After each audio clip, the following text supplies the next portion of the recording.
출애굽기 21장 28절부터의 말씀입니다.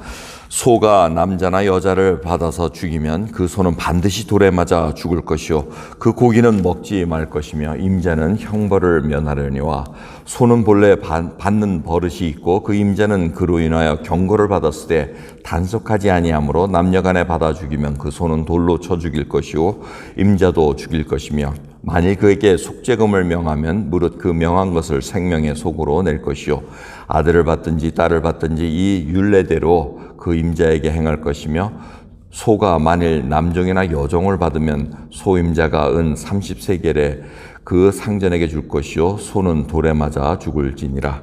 사람이 구덩이를 열어두거나 구덩이를 파고 덮지 아니하므로 소나 나귀가 거기 빠지면 그 구덩이 주인이 잘 조처하여 짐승의 임자에게 돈을 줄 것이요 죽은 것은 그의 차지가 될 것이라.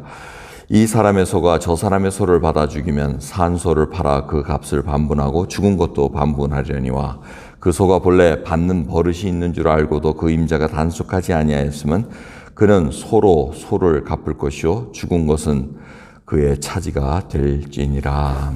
아멘.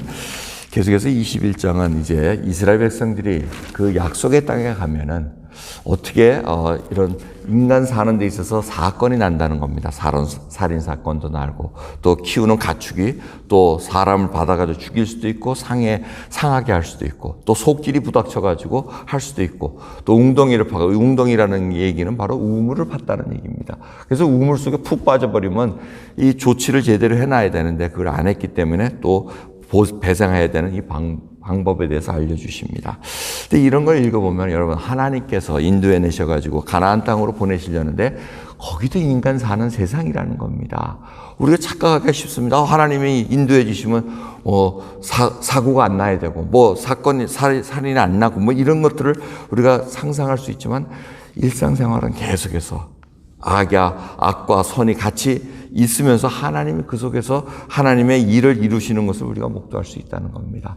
그런데 가만히 하나님께서 제정하신 손해배상법을 보면은 그렇게 막 심하게 하질 않습니다. 공평 속에 지금 들어간다는 것을 우리가 볼 수가 있습니다. 당한 사람이 너무 억울하지도 않고 또 가해자가 너무 또 징벌이 약한 것도 아니고 아주 하나님께서 보시기에 공평한 것으로 이루어지게 하는 것을 우리가 볼 수가 있습니다. 그래서 소가 만약 사람을 죽였으면은 그 소는 반드시 죽고 그 다음에 그 소가 원래 받는 버릇이 있는데 그걸 경고받았음에도 불구하고 조치를 취하지 않으면은 이것 또한 임자까지 죽이라고 얘기합니다.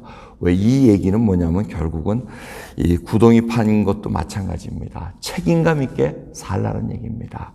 여러분 그래서 이 공평하신 하나님과 또 오늘 우리가 생각해야 될 것은 이 책임감입니다. 우물을 파다가 물이 안 나오니까 조금 많이 팠다가 그냥 내일 해야지 하는데 구덩이를 안 덮어도 또 판자나 돌로 이렇게 안 막아 놓으면은 짐승이 와서 죽어버리면은 그걸 또 손해배상해야 되는 것이 책임이 있다는 얘기입니다. 저희들이 한번 생각해 볼 필요가 있습니다.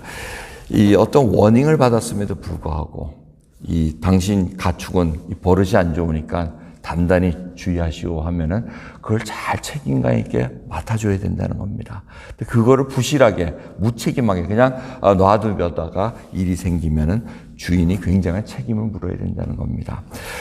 이러한 일들을 우리가 보면서 우리가 하나님께서 맡겨주신 일, 언젠가는 우리에게 지금 책임을 물으실 거라는 얘기입니다. 에스겔서에 나오지 않습니까? 죄인이 하나님께서 심판할 거다. 그걸 우리가 알면서 하지 않으면 그 핏값을 우리에게 묻는다고 말씀하십니다. 우리가 복음을 갖고 있는 자들입니다. 복음을 들고 정말 책임감 있게 한 걸음 한 걸음 하루하루가 주님과 동행하면서 하나님의 뜻이 무엇인가 정말 우리가 맡겨주신 사명 잘 감당하길 원합니다. 그러기 위해서는 성령 충만함으로 살아갈 수밖에 없습니다. 성령의 간구하심으로 말미암아 성령님께서 원하시는 그 일을 우리가 깨닫고 나가면서 예수 그리스도의 복음을 온전히 전하는 저희들이 되기를 원합니다.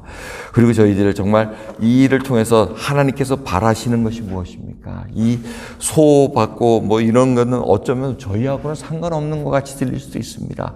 하지만 큰 그림을 생각하셔야 됩니다. 더 중요한 것은 책임뿐만 아니고 남을 배려할 줄 알아야 된다는 겁니다. 구덩이를 덮어다든가 그런 워닝을 받았으면 어떻게 해야 된다든가 이런 것들은 다 남을 배려하는 그런 마음입니다.